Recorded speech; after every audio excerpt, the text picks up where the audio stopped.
took all of our computer chips and semiconductors. We used to be the king, right? We were everything. বিশ্বজুড়ে এখন আলোচনার কেন্দ্রে মার্কিন president Donald Trump সরকারের জারি করা নতুন শুল্ক নীতি।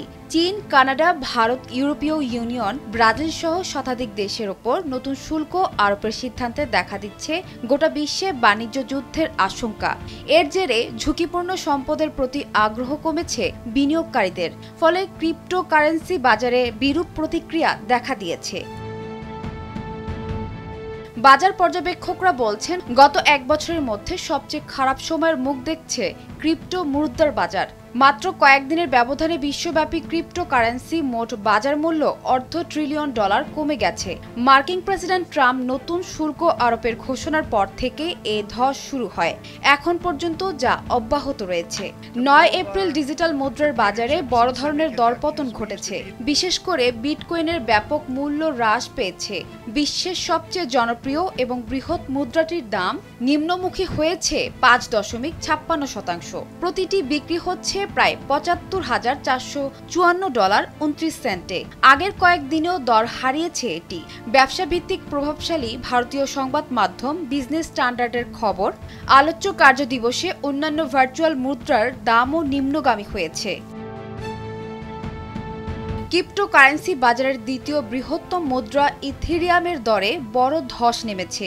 এদিন ক্রিপ্টোটির মূল্য কমেছে 9.65%। প্রতিটির দাম দাঁড়িয়েছে $1,435.43। 2021 সালের 16 নভেম্বর সর্বকালের সর্বোচ্চ দর উঠেছিল ইথারের, সেই থেকে এখন পর্যন্ত যার পতন ঘটেছে 70%।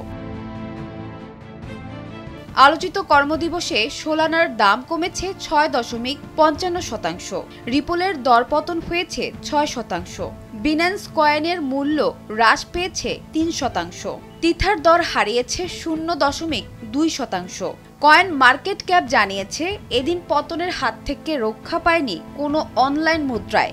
বিশ্লেষকরা বলছেন, শিগগিরই শুল্ক নিয়ে অন্যান্য দেশগুলোর সঙ্গে ট্রাম্প সমঝোতায় না বসলে ভার্চুয়াল মুদ্রার বাজার আরও অস্থিতিশীল হতে পারে।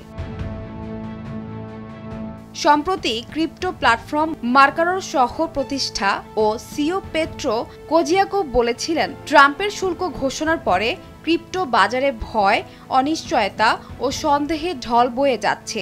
এটি আবারও প্রমাণ করল উচ্চ ঝুঁকিপূর্ণ বিনিয়োগকারীদের জন্য এ বাজার কতটা অনিরাপদ।